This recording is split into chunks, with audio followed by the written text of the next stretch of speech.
시편 25편 4절을 보고 그 다음에 12절을 보고 그 다음에 15절을 보도록 하겠습니다. 시편 25편 4절, 12절, 15절 말씀입니다. 4절부터 보겠습니다. 여호와여 주의 도를 내게 보이시고 주의 길을 내게 가르치소서. 아멘. 그 다음에 12절 보시면 여호와를 경외하는 자 누구냐? 그가 택한 길을 그에게 가르치시리로다. 아멘. 15절입니다. 내 눈이 항상 여호와를 바라보면 그 발을 그물에서 벗어나게 하실 것이미로다. 아멘. 말씀 제목은 기도로 하나님의 인도함을 받으라라는 말씀입니다. 기도로 하나님의 인도를 받으라라는 말씀으로 오늘 나누겠습니다. 시편 25편을 이제 시편의 어떤 구성상 비탄의 시라고 일컬어집니다. 그래서 이 두 가지가 복합된 비탄의 시인데요. 그 내용은 뭐냐면 다윗이 대적하는 이방인에게 어처구니 없이 고통당하는 거예요. 그러한 상황에 대한 그 시가 첫 번째 비탄의 내용이고, 두 번째 내용은 인간의 죄 속으로 인해서 오염된 다윗의 실패, 인간의 실패로 인한 탄식 혹은 비탄입니다. 다시 말하면 외부적인 공격으로 인한 비탄, 또 하나는 내부적인 어떤 갈등과 그 다음에 그 패배를 통해서 있게 되는 탄식이 이제 여기 잘 드러나고 있습니다. 근데 여기서 중요한 것은 원수의 공격에 대한 어떤 그 비탄이들, 또 자기 스스로의 어떤 연약함, 또 부족함에 인한 어떤 비탄이든 간에 분명해서 원수들이 그를 공격하고 너무너무 힘들고 어렵게 된 겁니다. 그런 상황에서 25장 1절 여호와여 나의 영혼이 주를 우러러보나이다. 이 말씀이 아주 소중합니다. 나의 영혼이 집중하세요. 내 영혼이 주를 우러러본다. 우러러본다는 것은 기도한다는 뜻입니다. 그냥 보는 게 아니고 기도하는 거예요. 어떻게 기도하는 거예요? 우러러보면서 기도하는 거예요. 여기서 우러러본다는 것은 고개를 들어 그냥 기도한다 그런 차원이 아니고, 내가 환경, 상황, 나 자신 뭐 그거 바라보지 않고 주님만을 바라보면서 기도한다는 거예요. 여기서 이제 영혼의 갈급함을 호소하는 거예요. 주님, 제가 주님을 우러러보며 기도합니다. 이것이 기도의 목적이에요. 출발의 기도하고 내가 하나님을 우러러보는 게 목적이에요. 기도에 내 시선이 하나님을 향하게 하는 게 기도의 목적이라는 거죠. 근데 많은 사람들이 기도를 하다 보면 환경, 상황, 문제 이런 데 계속 그럽니다. 신앙생활 왜 힘드냐면요, 내가 오늘 어저께 영적인 귀한 엄청난 승리를 했단 말이죠. 승리를 했는데 문제가 오늘 문제 생기잖아요. 그 승리가 자동적으로 이어지지 않는 게 문제예요. 그러니까 어제의 문제는 어제의 믿음으로 이기는 거고, 오늘의 문제는 오늘의 믿음으로 이겨야 돼요. 내일의 문제는 내일의 믿음으로 이겨야 돼요. 그러니까 이게 일종의 이걸 이제 그 전투용어로 각계 격파라 하는데 하나하나 격파해 나가요. 그게 가능하려면 하나님을 우러러봐야 돼요. 그러면서 기도해야 됩니다. 여러분, 우러러본다는 것이 영혼의 갈급함을 뜻하는데, 영혼의 갈급함이 없으면 기도의 필요성을 느끼지 못합니다. 이게 인간의 기본적인 거예요. 그래서 시편 25편 2절을 보면 나의 하나님이여, 여기 굉장히 1인칭이 계속 나옵니다. 여러분, 굉장히 중요해요. 그러니까 여러분 성경 읽으시다가 나의 하나님이여, 나의 하나님이여, 우리 바로 앞에 있는 24장에서는 나의 하나님이라는 표현이 안 나와요. 잘 보세요. 아예 나오질 않아요. 2인칭이에요. 다 2인칭. 근데 갑자기 25장에 나의 영혼이, 나의 하나님이여 내가 주께 의지하여 싸우니 나를 부끄럽게 하지 아니하시고 나의 원수들이 나를 이겨 개가를 부르지 못하게 하소서. 왜 1인칭 시점이 나오냐면 대부분의 타운시, 탄식 시들은 대부분 1인칭만. 왜 그러냐면 내가 고통받고 있거든. 우리가 기도하면서 하나님의 길을 배우거나 혹은 정말 하나님의 뜻을 알아가는 것은 내가 하나님 앞에 이렇게 부르짖어 기도할 때 결국은 내가 무엇을 배우게 되느냐? 여호와를 의지하는 법을 배우는 거야. 기도하면서 하나님을 의지하는 법을 배우지 못한 사람이 다른 것을 의지할까요? 절대로 의지하지 않습니다. 주님을 의지하지 않는다는 것은 자기 자신을 의지하지 않는 것이고 세상을 의지하지 않는다는 거예요. 여기서 분명한 것은 내가 지금 의지할 것은 하나님 한 분밖에 없다라는 것을 알고 실제로 하나님을 의지하는 겁니다. 이게 기도 속에서 분명한 우리 뭘 배울 수 있어요? 하나님의 길을 배울 수 있어요. 하나님의 뜻을 보게 되고 그런 의미에서 오늘 우리 자신이 하나님 앞에 기도할 때 주님 나 여기 있습니다 라고 알려줄 수 있어요. 주님 내가 지금 너무 마음이 아픕니다. 주님 제가 너무 힘듭니다. 주님 내가 너무 이렇게 됐습니다. 주님 내가 주님을 의지하는데 나를 부끄럽게 않게 해주십시오. 원수가 나를 이겨 개가를 부리지 못하게 해주세요. 원수는 언제든지 우리를 꽤 부시려하고 베드로를 밀가루에 잡는 사탄이 한 것처럼 원수는 늘 우리를 그렇게 하는 거예요. 환경이 어떻게 해요? 나를 이기려 할 때, 문제가 나를 이기려 할 때 하나님 이것이 개가를 그들의 승리의 노래를 부르지 못하도록 주님이 나를 어떻게 해달라고? 그렇게 해주십시오. 여기서 재밌는 게 승리 이전에 뭐가 필요해? 내가 주를 의지한다는. 많은 사람들이 하나님 나에게 승리하게 해주십시오. 그러면 문제 해결해 주십시오. 그러면 내가 이제 하나님을 위해서 뭔가 해드릴게요. 그런 식의 기도는 성경적이지 않아요. 사실이요. 오히려 주님 내가 주님을 의지했습니다. 그렇게 더 이상 원수가 개가를 부르지 못하게 해주세요. 그러면서 그가 이런 기도를 할 수 있었던 이유는 뭐냐면 3절에 주를 바라는 자들은 수치를 당하지 아니하느니와 이거 굉장히 중요해요. 수치를 당하지 않아야 돼. 까닭 없이 속이는 자들은 수치를 당하리이다. 이게 이제 그 대조법이거든요.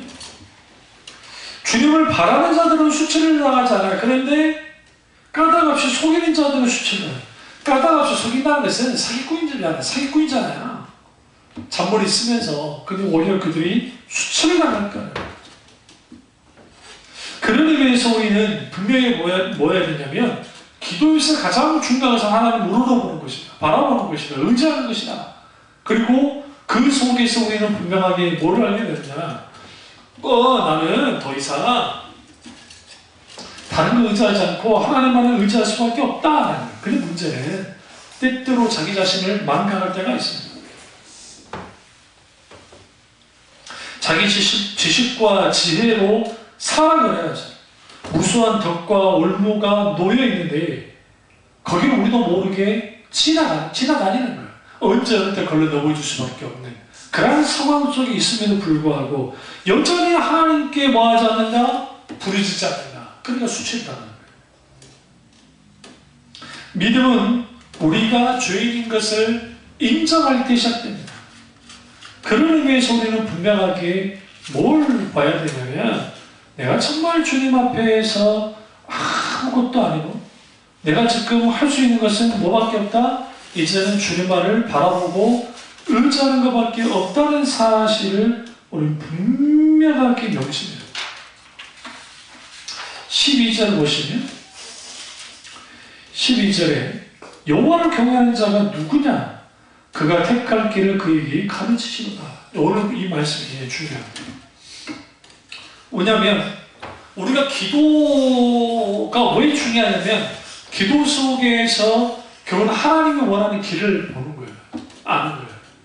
우리가 또 한국교회에서 기도만큼 왜곡된 것도 없어요. 한국교회가. 그러니까 믿음도 왜곡되어 있고 다 많이 왜곡되어 있는데 그 대표적인 기도인데 마치 기도를 내가 열심히 하고 뭔가 하고 밀어붙이면 그 속에서 뭐가 일어난다? 역사가 나타난다고 생각하는 거예요. 사실 모든 기도 응답은 하나님의 주권에 달려있어요. 주권. 그렇기 때문에 우리는 뭐 해야 되냐면 하나님의 주권 가운데에서 모든 역사가 나타나는데 여기서 중요한 게 여호와를 경외하는 자가 누군 여호와라는 물음에 집중하셔야 돼요. 누가 여호와를 경외하냐? 그럼 이거 무슨 말이에요? 이게 지금 경외하는 자에게 가르칠 거라는 거예요. 주에게. 이게 굉장히 중요해요. 사랑으로 두렵고 떨림으로 하나님을 뭐 해야 돼요? 믿어야 돼요. 의지해야 돼요. 사랑해야 돼요. 그래야 하나님이 가르치세요. 아무리 기도 많이 해보세요. 기도 많이 하는데 하나님의 길을 몰라. 하나님 음성을 못 들어. 그 빵점이죠. 그런 길을 뭐하나요? 죄송한 말씀입니다. 물론 기도하지 않은 것보다 나아요. 그런데 아무리 정의롭고 기도를 해도 거기에서 하나님의 길을 묻고 거기에 하나님의 음성이 들려지지 않는 그 기도는 뭐냐면 일종의 자기 혼자의 독백으로 끝나요. 그러니까 카톨릭이 뭘 만들어놨냐면 소위 말하는 기도할 수 있는 장치들을 만들어낸 거예요. 어마어마한 큰 건물. 그 건물이 주는 이 분위기 있어요. 그리고 스테인드 글라스를 통해서 들어오는 빛의 어떤 조화로. 그리고 카톨릭 같은 성당 가보시면 울리죠. 조금만 해도. 그러니까 엄숙한 분위기 속에 혼자 조용히. 근데 이제 카톨릭의 영성이라는 게 소위 자기를 비워서 다른 거를 채운다는 개념이에요. 그러니까 불교가 다를 게 없어요. 그들의 기도라는 게. 그러니까 뭘 채우겠어요? 여러 가지 뭘 채우겠죠. 그러니까 그게 굉장히 잘못된 거예요. 일종의 관상기도라는 게 소위 자기를 비워서 신일 합의를 시도하는 거예요. 카톨릭이에요, 카톨릭이. 그러니까 신비주의적이야. 미국인가 어딘가 외국에서 이제 성당이 문을 닫게 됐는데, 근데 갑자기 마리아산에서 피가 막 이렇게 흘렀다는? 그래서 이제 일단 경매 안 넘기고 기분 받겠다고. 이게 지금 마리아께서, 소위 하나님께서 이 성당이 이제 팔리지 않기를 원하신 것 같다고. 그러면서 대대적으로 선전하고 하는 거야. 옛날에 어느 교회에서 지하 기도실에서 예수님 얼굴이 나타났다는? 그게 세상에 이런 일이 그런 데 나왔단 말이야. 그래서 물로 이렇게 물이 묻혔는데 예수님 얼굴처럼. 그래서 이게 하나님 예수님.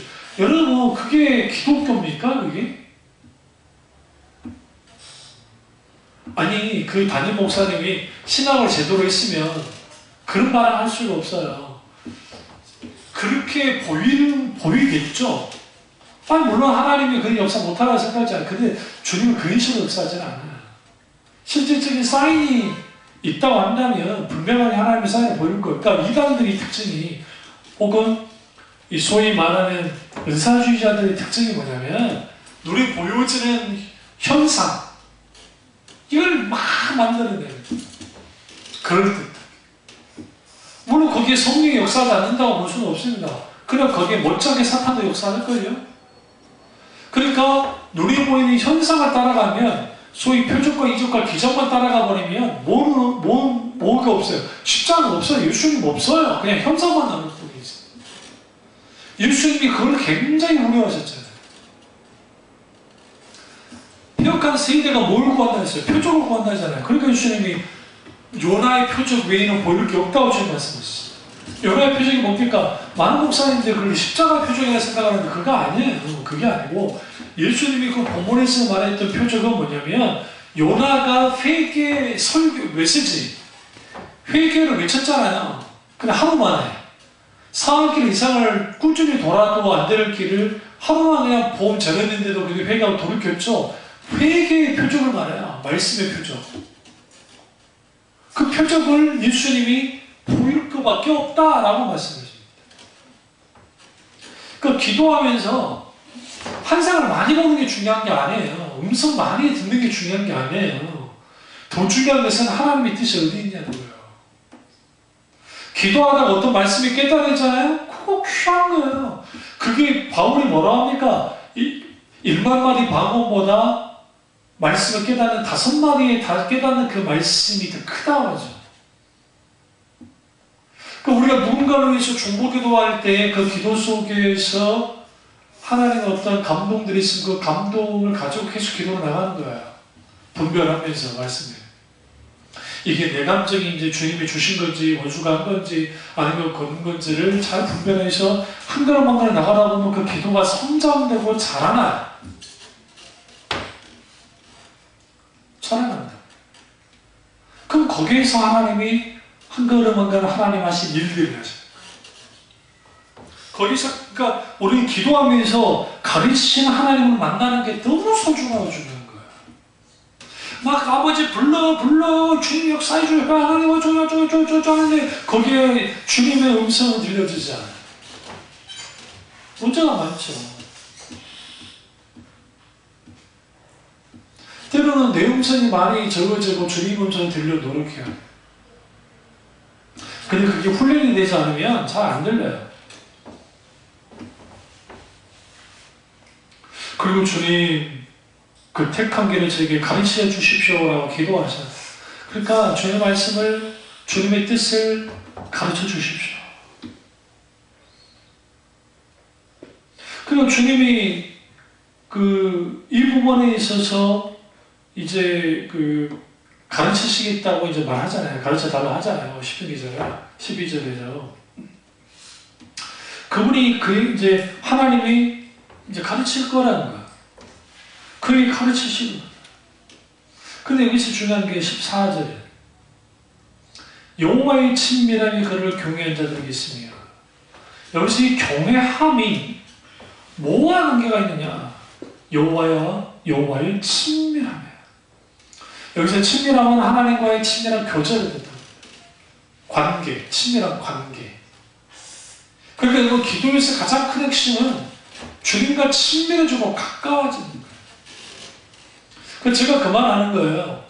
교회에서 주무시면서 기도하는 거 귀하다 생각해요. 그런데 이제 문제는 뭐냐면 거기서 소위 그러니까 기도 총량의 법칙을 따라가면 기도 총량의 법칙이 이게 지금 구로에 있는 친력교 큰 교회 그 목사님이 소위 자기만의 말하는 기도 총량의 법칙에 대해서 말하면서 그때 당시 목사님들 2시간, 3시간씩 기도 안 하면 목사가 아니라고 그랬다가 아주 도벽적으로 목사님들한테 공격을 받고 그리고 또 잘못된 김기동 씨나 그쪽 계통의 비슷한 설교들이 나오니까 이단 시비가 한타 붙어가지고 아주 곤욕을 치는 적이 있어요. 그러니까 그 목사님이 기도를 많이 강조하는 것은 틀린 게 아니에요. 그러니까 그 자체는 틀린 건 아닌데 문제는 그 기도 마냥을 일종의 감투가 되고 그리고 그것이 자기의 능력이 되는 거예요. 기도 양에 의해서 능력이 주어지는 게 아니에요. 물론 기도하지 않는 것보다 많이 하는 게 좋아. 이거는 제 말이 아니라 이엔 바운즈라든지 많은 기도의 사람들이 또 존 파이프 목사 마찬가지로 하나님과 기도의 시간을 오래 갖는 것만큼 좋은 게 없다는 것은 분명한 사실이에요. 그건 틀린 게 아니라는 거예요. 근데 오래 한다고 해서 그러면 이 모든 것이 실제로 그러면 영적인 친밀함이 보장되느냐? 그렇지 않아요. 바른 기도해야죠. 올바른 기도. 계급장 여기다 올리는 자기가 능력이 사람이라고 막 하는 그런 식의 기도라는 것은 이건 오히려 자기 의고 기도하지 않는 것보다 더 못할 수 있어요. 이게 문제예요. 이런 분들 있죠? 저기서 주무셔야 되는데 내가 거기서 자야만 해. 물론 하나님이 그 사람에게 기도의 사명을 주셔서 혹은 소명을 주셔서 안나와 시몬처럼 예수님이 오시기를 성전에서 계속 오랫동안 기다리는 그러한 사역을 주셨다고 한다면 저는 그럴 수 있다고 생각하지만, 예를 들어 나는 새벽 기도를 아예 안 나가면 나는 큰일 나. 철학 기도를 하지 않으면 나는 막 안 돼. 그리고 그렇게 돼서 그렇게 되면 나는 영적으로 이렇게 돼버려. 그게 잘못된 거예요. 왜 그러냐면 주님은 그런 식으로 얽매이지 않아요. 철학기도 아주 귀한 것이고 새벽기도 귀한 거예요. 근데 그것은 단순히 내가 그것을 하지 않으면 벌받을 것 같고, 그것을 하지 않으면 내 신앙은 유지되지 않고, 그것을 하지는 안 된다는 식으로 소위 말하는 그 신앙관이라는 것은 이게 공덕신앙과 관계입니다. 공덕신앙. 새벽기도 하지 말라는 게 아니에요. 새벽기도 하는 거 귀한 것이고, 철학기도 하는 거 귀한 거야. 왜? 모든 주님과의 만남은 귀한 것이기 때문에. 근데 이게 일종의 그걸 하지 않으면 내 영혼이 황폐해지고 내 영혼이 이렇게 돼버려. 그리고 나는 싫든 좋든 무조건 가야만 해. 그리고 거기는 뭐 있냐면 싫어도 가야 돼. 물론 싫어도 가는 그런 어떤 자기의 어떤 나타난 게으름을 깨뜨리고 가는 것은 나쁘다 생각하진 않지만, 그것이 일종의 얽매이게 되어지면 주님께부터 온 게 아니에요. 주님은 그런 식으로 사람들을 억누르고 그러지 않아요. 분명하게. 그래서 우리가 기도하면서 하나님의 인도함을 받는다는 것이 얼마나 중요한지 몰라요. 그러면 이 하나님의 인도를 받는다는 것이 왜 어렵냐면, 하나님의 뜻을 분별하는 만큼이나 하나님의 인도함을 받는다는 게 쉽지 않습니다. 어떻게 하나님 인도를 받을 수 있을까요? 첫째로 아까 말씀드렸지만 우리 영혼이 주님을 봐야 돼. 바라봐야 돼. 주님을 바라봐야 돼. 왜 주님을 바라봐야 돼요? 주님을 바라봐야 나를 봐야 돼. 그러니까 기도하면서 우리는 이거 하셔야죠. 내가 하나님께 기도하잖아요? 근데 내가 기도하고 하나님을 바라보면 내가 어디 있는지가 보여요. 어디 있는지, 내가 어떤 상황이 있는지, 어떤 상태인지, 영적으로. 그러니까 어마어마하게 큰 성당에서 기도한다고 응답이 더 잘 되는 것도 아니고, 소위 말하는 기도 명당자라는 게 있지 않아요. 아니 그랬으면 시내산에 가서 기도하면 다 응답받죠. 안 그래요? 모세가 직접 주님께부터 계명을 받은 것입니다. 물론 그 시나이산이 어딘지는 모르지만, 주님이 변화산에서 주님이 기도하실 때 거기서 더 응답받겠죠. 내가 산을 향하여 눈을 들리라. 나의 도움이 어디서 올까? 천지를 지으신 여호와께로서로다 라는 시편이잖아요. 아주 짧은 구절입니다. 여기서 중요한 게, 내가 산을 향하여 이제 가볼까요? 시편 117편을 가보시죠. 123편인가? 어쨌든 가보시죠. 시편을 가보시죠. 같은 시편이니까요. 한번 보시죠. 일단 117편으로 가보세요.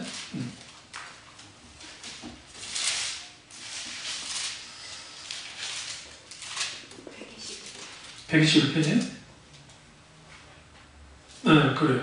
121편 가보시면 1절 보시면 1절이죠. 내가 산을 향하여 눈을 들리라. 나의 도움이 어디서 올까? 나의 도움은 천지를 지으신 여호와에게로서로다.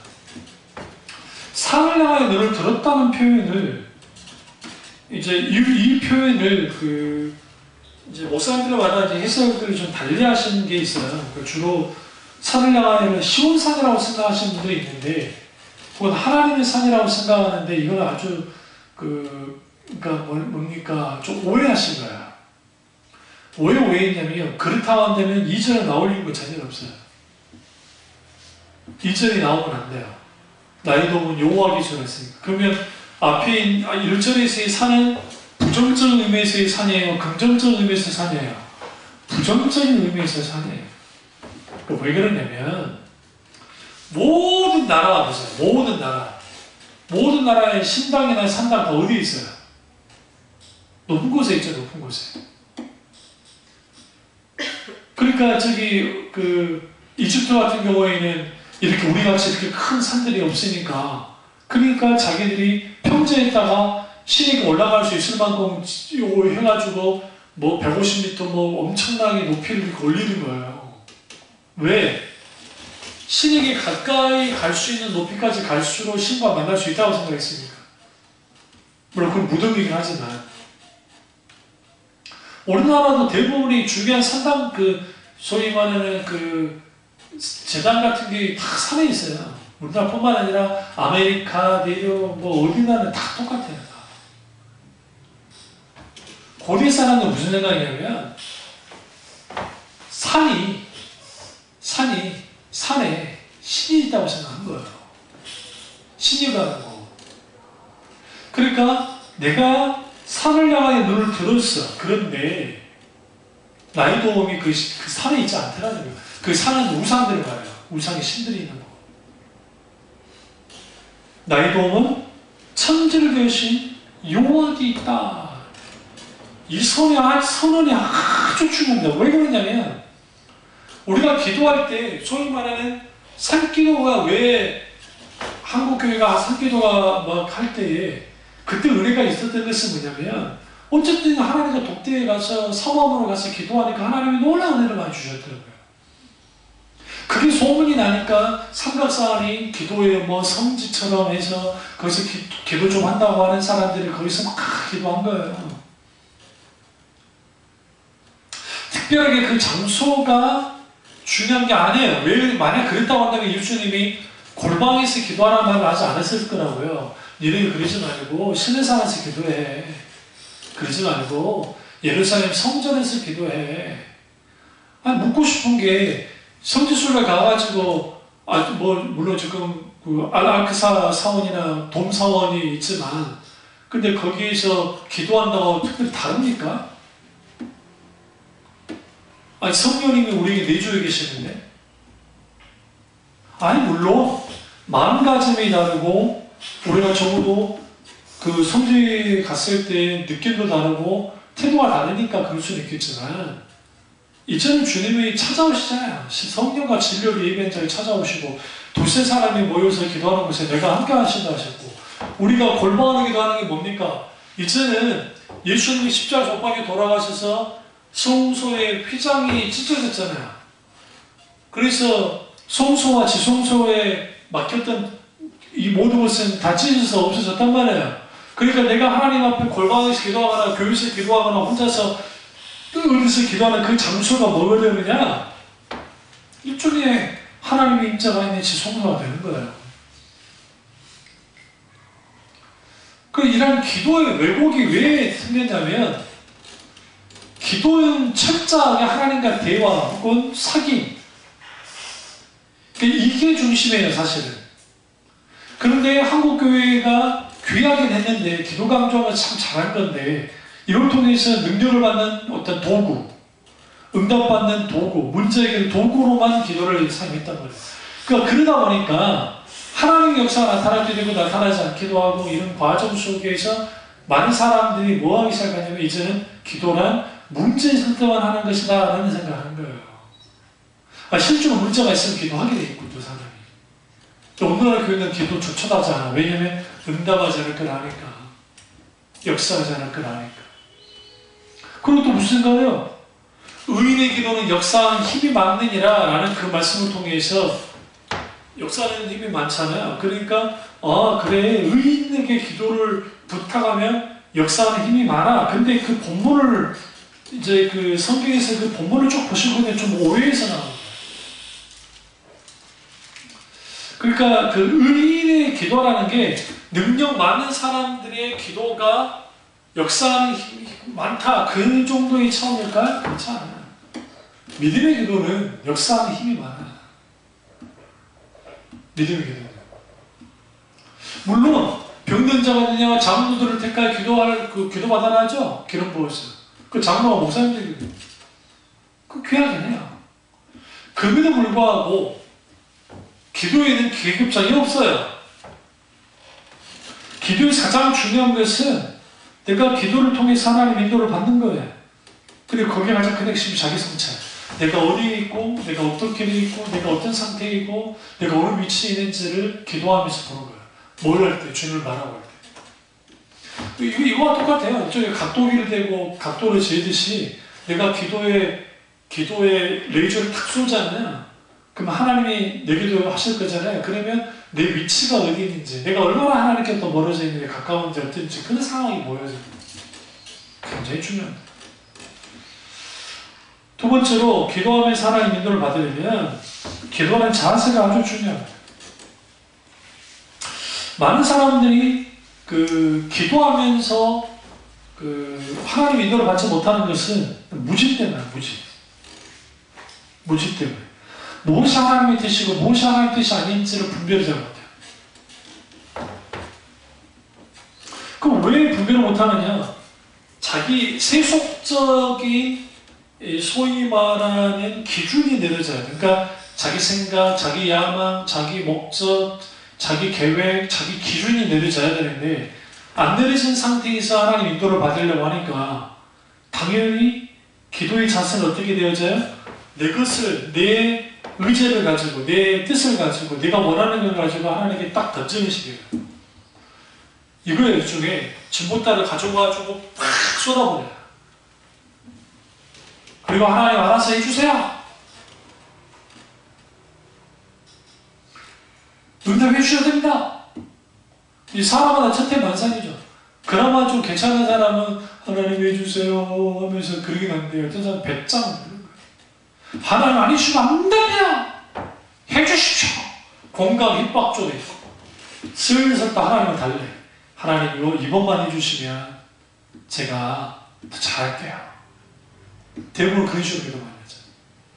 그러니까 그를 통해서 그러니까 무슨 일이 벌어지냐면 이게 하나님의 인도를 받는 데 있어서 뭐가 하나님 뜻이고 아닌지가 이게 몰라. 분별한다. 그 세상 것과 타협해버리죠. 이때 필요한 게 뭐냐? 겸손하고 온유한 태도로 나오는 것 주님은. 그래야 주님이 어떻게 해요? 공의의 길로 인도하시죠. 6절로 6절 25장으로 가세요. 25장 6절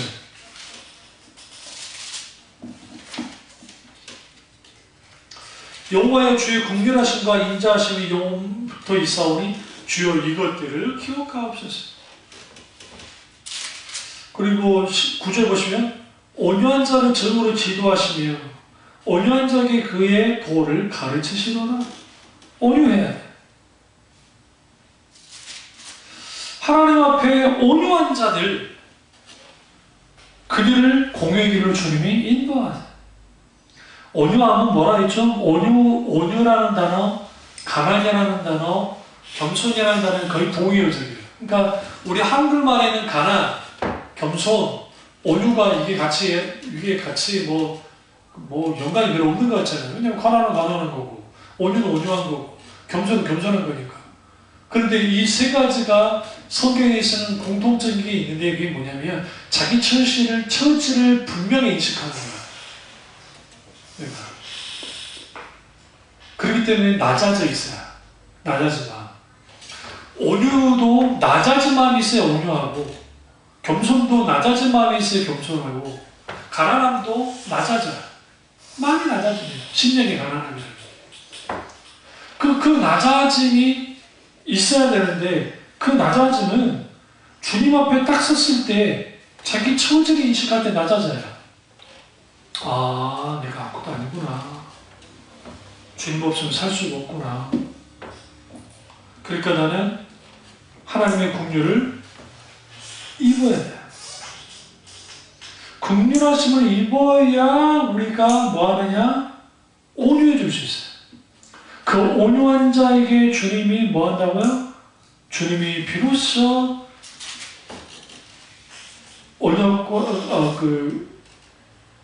그것을 이제 주님이 하나님의 도를 가르치신다. 또 지도하신다 편도 쓰죠? 저기로 지도하신다. 주님의 지도하심과 가르치심이 온유한 자에게 있습니다. 그래서 기도하면서 여러분, 내가 기도 많이 했어. 당신 나보다 더 기도했어. 그게 중요한 게 아니고 내가 얼마나 겸손함으로 주님의 인도를 따르고 내가 얼마나 온유한가, 그게 아주 중요합니다.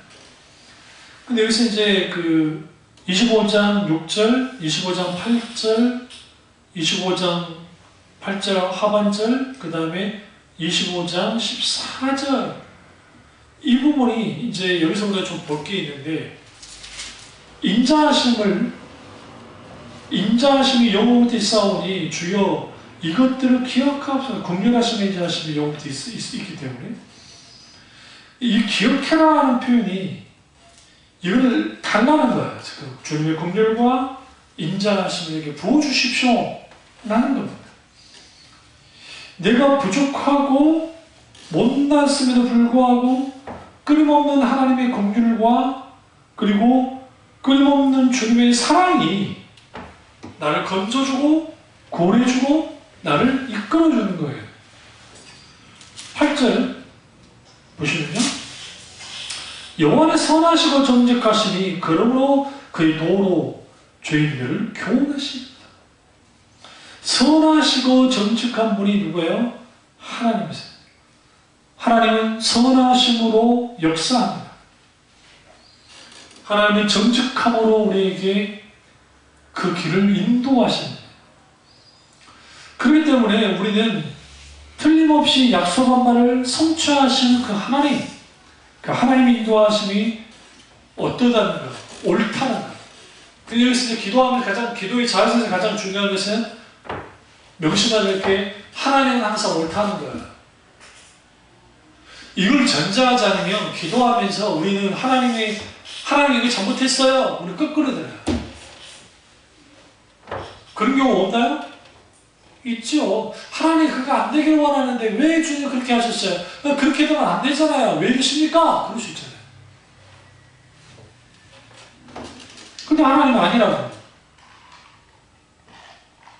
하나님 아니라고 할 때 나는 맞다고 어려버리면 거기에서 여기서 충돌이 생기죠. 그러니까 오늘날 기도의 상태는 결국은 내가 기도할 때에, 하나님을 대하여 딱 기도할 때에 내가 어떤 자세로 기도하는가, 결국 그것은 하나님은 항상 옳으시고 하나님만이 선하시다라는 것을 인정하고 들어가야 돼요. 이게 안 되면 이게 안 되는 거예요.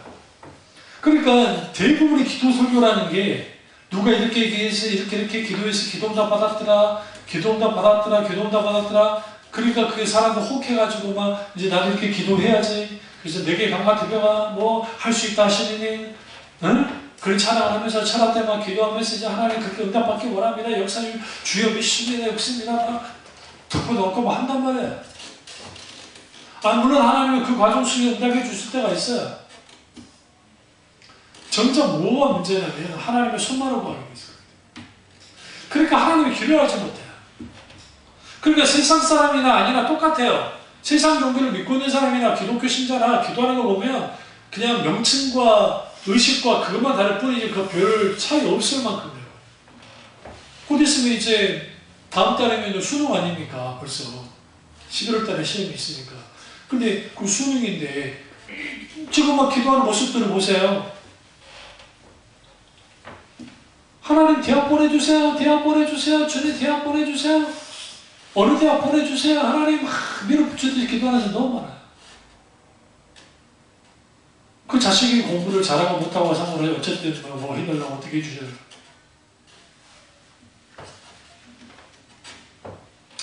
그래서 우리는 기도할 때에 내가 힘들고 어려울지라도, 내가 너무 힘들고 어려운 어떤 그런 것이 있다 할지라도 어떤 상황에서도 하나님만 의지하고 하나님을 바라보고 낮은 마음을 가지고 하나님 우주와 뜻을 구하는 것이 있지 못하면 기도는 기본적으로 왜곡되게 되어 있어요.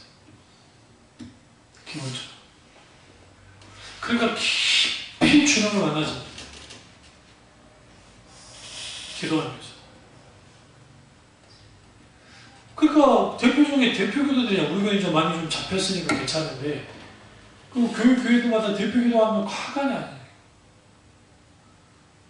마치 대표 기도가 자기 개인 신앙과는 좀 비슷하게 가는 사람도 있고, 창세부터 계시록까지 장로님들이 기도를 해버리고. 왜 그러느냐? 일단 기도 훈련이 안 돼서 그렇고, 또 하나는 보여주기식의 기도니까 그래요. 상당수가 보여주식의 기도를 해요. 분명히 기도는 누구를 향한 건데, 하나님을 향한 건데, 사람을 향한 거예요. 대표는 이제 선거대예요, 선거대. 찬양대. 찬양도 어떻게 합니까? 주로 사람들 향하잖아요. 하나님을 향해야 돼요. 그러니까 찬양대 찬양 끝나면 박수 치는 거야. 마치 공연봉헌 한다에 박수 치듯이. 그게 잘못된 거예요. 그래서 개혁주의자들이 찬양대를 없애버린 거예요. 찬양대의 원류는 다윗이 찬양대를 만들었잖아요. 그러니까 그건 틀린 게 아닌데, 왜 그렇게 되느냐? 소위 말하는 찬양대를 통해서 엄청난 분위기를 만들어내버린 거야. 그 인위적으로. 좋게 보면, 좋은 의미로 보면, 그게 예배에 돕는다는 의미에서 참 귀하긴 한데, 이후에 여기 자체자본에게 인간에 의해서 일종의 분위기가 만들어져간 그것을 경계한 거예요. 모든 예배는 온전히 주님 은혜만으로, 성령님을 통해서만 온전한 예배가 되어져야 된다는 거예요. 그러니까 첫번교회 같은 그런 분들은 좀 과격하게 하셨지만 악기까지도 거부한 거예요. 우리의 목소리를 하나님께 예배드리자, 찬양하자. 마틴 루터는 음악에 있어서는 아주 열려있는 분이었기 때문에, 그래서 그 시대에 세속 음악까지도 가지고 들어와서 교회에서 가사만 바꿔서 찬양하는 경우가 있었던 거예요. 그래서 루터교회나 또 그쪽 영향을 받은 사람들 아주 자유로워요. 우리 깔뱅 스님이나 이제 개혁교회에서는 시편송을 아주 중요시하게 해서 시편송을 많이 했고, 그리고 우리 교당 같은 경우에는 이제 개혁교회 이제 경배와 찬양이라든지 찬송을 부르지만, 어쨌든 여기서 중요한 게 곡조에는 기도가 찬양이잖아요. 그러면 찬양도 마찬가지죠. 우리는 찬양할 때 뭔가 곡이 좋아가지고 내 가슴을 막 치는 다음에 막 은혜를 받아.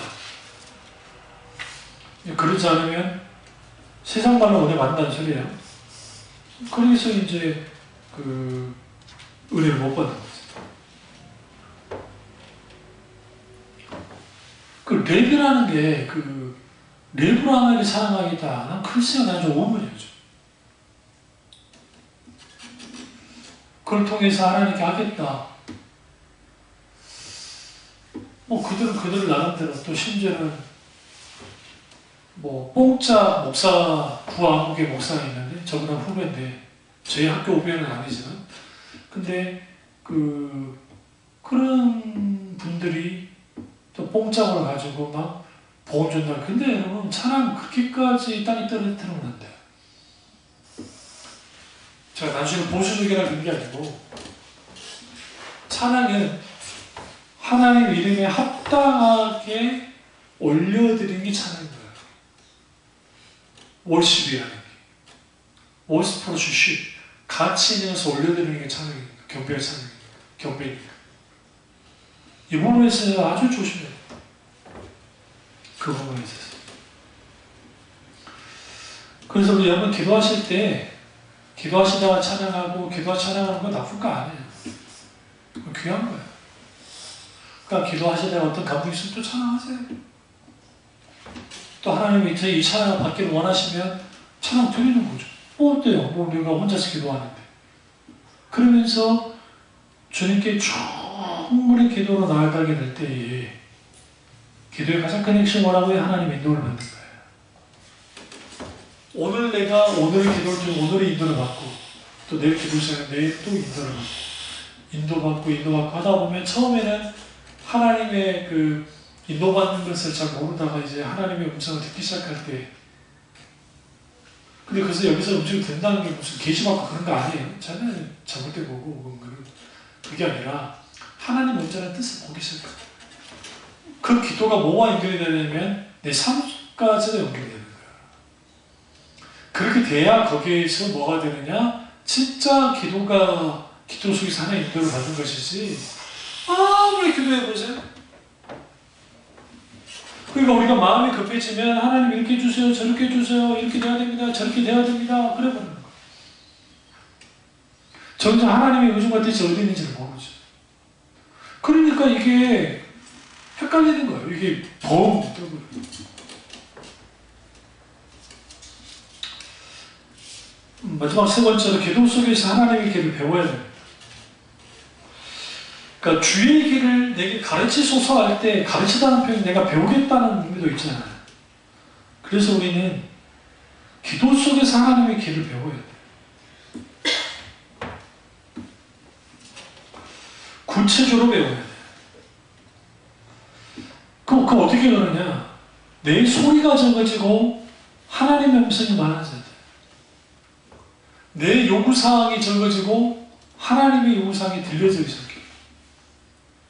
이게 바뀌어지니까 자꾸는 그래요. 그래서 예수님이 그러잖아요. 이방인들은 말을 많이 해야 되는 줄 안다고 중언부언 한다고. 저들은 말을 많이 해야 되는 줄 안다고. 여기 말을 많이 해야 된다는 말은 뭐냐면 자기들이 원하는 소원, 바라는 것들 이것들을 다 하는 거예요. 일종의 명세서 딱 명세표 적어가지고 이대로 해주세요, 해주세요. 한국교회 대부분 그런 분들 많아요. 기도할 때. 3시간, 4시간씩 기도한다면 그런 기도만 하고 있는 거예요. 그러니까 이기수 목사님 예전에 그랬다잖아요. 어떤 분 그렇게 기도를 막 오랫동안 기도하길래 무슨 기도하시나 하고 옆에서 살짝 들어보니까 뭐 해주십시오. 근데 이제 이렇게 마친 데 이렇게나마 간략하게 기도했습니다. 마저 구하지 못한 걸 성령님을 구해주시고 역사해 주시옵소서. 예수님으로 기도했습니다. 아멘 하더라고요. 그래서 이제 그분을 잠깐 잡아다가 무슨 기도를 그렇게 많이 하세요? 뭐 많이 없어요. 하나님이 손만에 쟁탕구하는 거예요. 그래서 조금 잡아주려니까 이 사람이 뭔 말인지 못 알아. 기도를 하면서. 왠지 아세요? 그런 사람들은 하나님의 의중과 뜻에 전혀 관심 없어요. 내가 지금 원하는 게 그냥 응답되면 되는 거예요. 그게 광야 1세대, 2세대의 특징 아닙니까? 고기 문제, 홍해 문제, 물 문제, 뭐 여러 문제들. 그러니까 그 당면한 과제만 가지고 나와요, 의제가. 12 정탐꾼을 가데스 바네아에서 보냈을 때에 10명이 정탐꾼의 의제라는 것은 자기 눈으로 보고 온 것만 가지고 그대로 갖고 와서 그거 가지고 해버렸다고요. 근데 여호수아와 갈렙의 특징이 뭐냐면 이 표현이 굉장히 하나님이 원하시면 이거 아무 문제 아니에요. 여기서 하나님이 원하는 하나님의 의지잖아요. 하나님의 뜻이잖아요. 그들은 하나님의 뜻에 있었어요. 하나님이 원하는 것에 있었어요. 그러니까 이게 굉장히 중요해요. 하나님이 원하십니다. 근데 대부분의 기도는 우리가 내가 원하는 거. 우리 이삭이 기도 군대 안 갔으면 좋겠다. 내가 원하는 것이 하나님 원하는 거예요. 어떤 부모가 그냥 군대 보내고 싶겠어요, 솔직히. 근데 또 그 부모들이 군대 안 보내면 나랑 누가 지킵니까? 아니, 물론 우리 아들이 약하긴 하지만. 저는 절대로 군대 하나님 명절께서 기도를 아예 할 수가 없었어요. 그거 아닌 걸 알기 때문에. 그래서 무슨 기도할 수밖에 없었느냐? 하나님의 뜻 가운데. 하나님 인도해 주십시오. 교복 뜻은 전용으로 가는 거니까. 어떻게 걸렸어요? 그러니까 거기에서 우리는 뭘 보게 되냐면 하나님이 뭘 원하실까? 그럼 하나님 일부러 그들을 막 고통스럽게 만드니까 그건 아니에요. 거기도 하나님 뜻이 있어요. 그 뜻 가운데에서 깊이 군생활 속에서 하나님 의지하고 하나님을 깊이 만나고 힘들고 어려움을 겪어보면서 승리하고 하면서 자라나가게 하실 수 있는 것이고 여러 상황이 어떻게 보일지 모르지만 하나님의 살아계심을 그 시점을 통해 더 강하게 보여지기는 겁니다.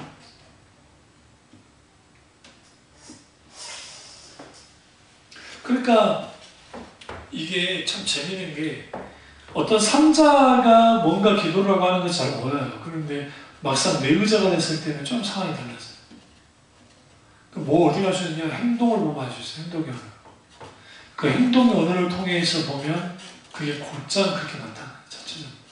그래서 우리가 필요한 게 길을 배워야 돼요. 그러니까 배우는 거예요. 우리는 실수할 수 있어요. 저도 마찬가지로 완벽하게 하나님의 뜻을 아는 사람이 누가 있겠어요?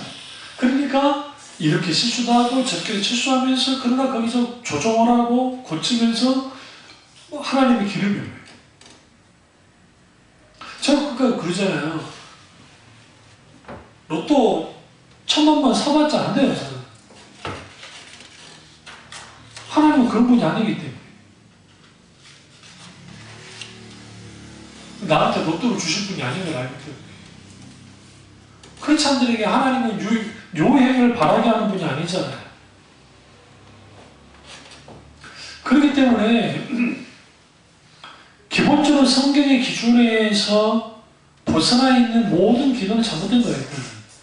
그러니까 모든 기준은 성경인데, 그리고 구체적인 어떤 고치한 사항들은 성령님의 인도를 통해서 물으면서 말씀에 비추어서 잘 분별하면서 나가요. 그러면 하나님의 길을 배우게 돼요. 기도 속에서. 그리고 그 기도가 철저하게 뭐합니까? 하나님의 의지를 담게 되고 하나님의 인도를 따라가는 기도가 되잖아요.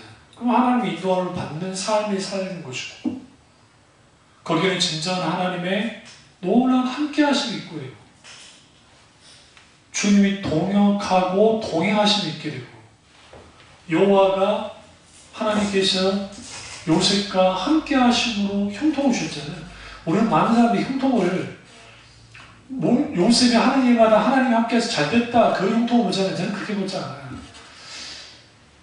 하나님이 함께 하심으로 하나님이 원하는 일들이 요셉에게 계속 일어나는 거예요. 근데 그게 인간편에 봤을 때는 하는 일이 잘 되는 모습이죠. 그럼 왜 요셉에 그걸 보였을까? 요셉이 딱 안 거예요. 이거 하나님 하셨구나. 이거 하나님 하셨구나. 내가 보디발의 집에서 제일 높은 종이긴 하지만 총목이 육한한 건 내가 하나님 하신 거구나. 내가 감옥에 들어갔는데 간수장에게 은총을 입었다 했잖아요. 미움받아서 어떻게 됐겠어요? 얼마나 힘들었겠어요? 보디발의 집에 갇혀있는데 뜰에. 근데 거기에 형통을 또 받잖아요. 간수장이. 그러니까 처음에는 보디발의 형통을 받고 간수장이 갔을 때 이게 다 둘 다 요셉과 함께하는 하나님을 본 거예요. 그들이. 그러니까 함부로 할 수가 없는 거죠. 그러니까 이게 형통인 거예요. 성경에. 하나님이 함께 하시는 놀라운 은혜가 우리 가운데 있으려면, 하나님의 인도를 받으려면 올바른 기도를 해야 됩니다. 그 올바른 기도를 통해서 진정 하나님의 인도를 받는 저와 여러분 되시기를 주님으로 축원합니다. 기도하겠습니다.